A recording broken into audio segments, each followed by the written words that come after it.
Turkey-Syria offensive, 100,000 flee homes as assault continues. Child refugees arrive in Syria's northwestern Hassakeh province. Residents flee their hometown of Ras al-Ain. Some 100,000 people have fled their homes in North Syria, the UN reports, as Turkey presses on with its cross-border offensive on Kurdish-held areas. News from BBC. All photos may not represent the story. Watch to learn English the way you've learnt your mother tongue, as this video is especially made. Many people are sheltering in schools or other buildings in Hassakeh city and the town of Tal Tamer, the UN says.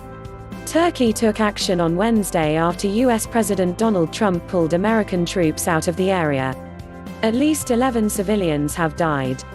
Humanitarian groups say the number of people affected will rise further.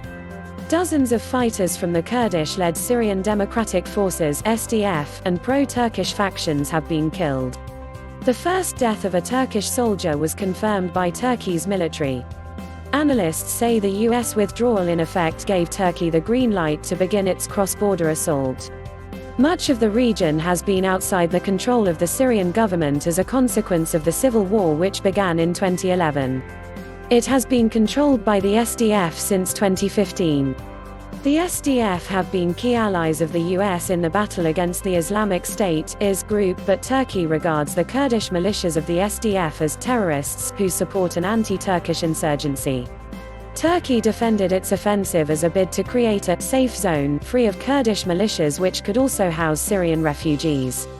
One major concern for the international community is the fate of thousands of suspected IS prisoners, including many foreign nationals, being guarded by Kurdish-led forces in the region. What's the latest on the fighting?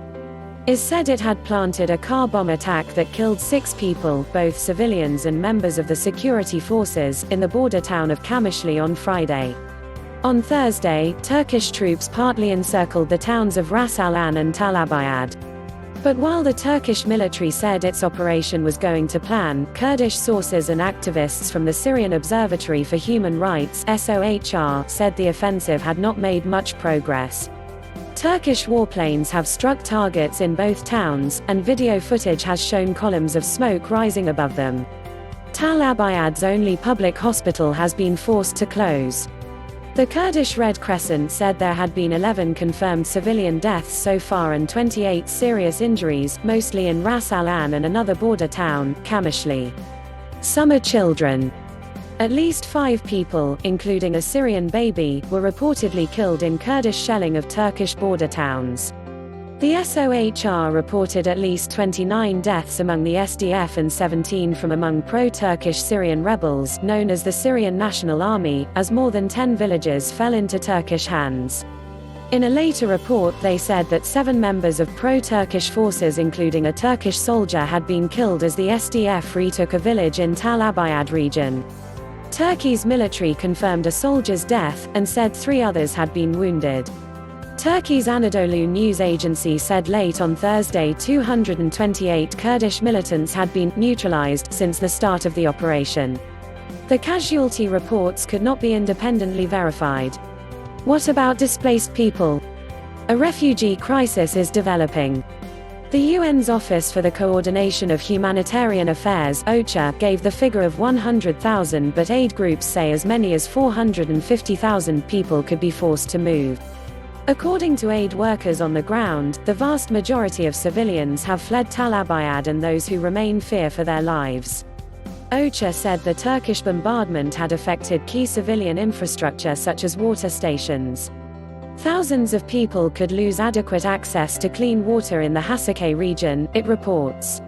Turkey wants to create a safe zone running for 480 kilometers (300 miles) along the Syrian side of the border, but says it will not advance deeper than a planned 32 kilometers limit. What has the reaction been? On Friday, NATO Secretary-General Jens Stoltenberg said he had shared serious concerns about the operation in a meeting with Turkish Foreign Minister Mevlut Cavusoglu. He expected Turkey, a NATO member, to act with restraint, he added. Mr. Erdogan has strongly defended the incursion, threatening to send some of the 3.6 million Syrian refugees it hosts to Europe if the Turkish offensive is described as an occupation. Also on Friday, U.S. Secretary of Defense Mark Esper said the Turkish operation risks the security of ISIS prison camps and could further destabilize the region. He added that the U.S. was not abandoning its Kurdish partners there. UN Secretary-General Antonio Guterres expressed his deep concern at the rising violence on Thursday. How is the incursion affecting the IS situation? The SDF say they are holding more than 12,000 suspected IS members in 7 prisons, and at least 4,000 of them are foreign nationals. The exact locations have not been revealed, but some are reportedly close to the Turkish border. 2 camps, Roj and An-Issa, holding families of suspected IS members are inside the safe zone. On Friday, the Kurdish-led authorities said discussions were underway on how to move the An-Issa camp, which had been hit by shelling. Turkey has said it will take responsibility for the IS prisoners it found during its offensive. Please subscribe to my channel. Thanks for watching.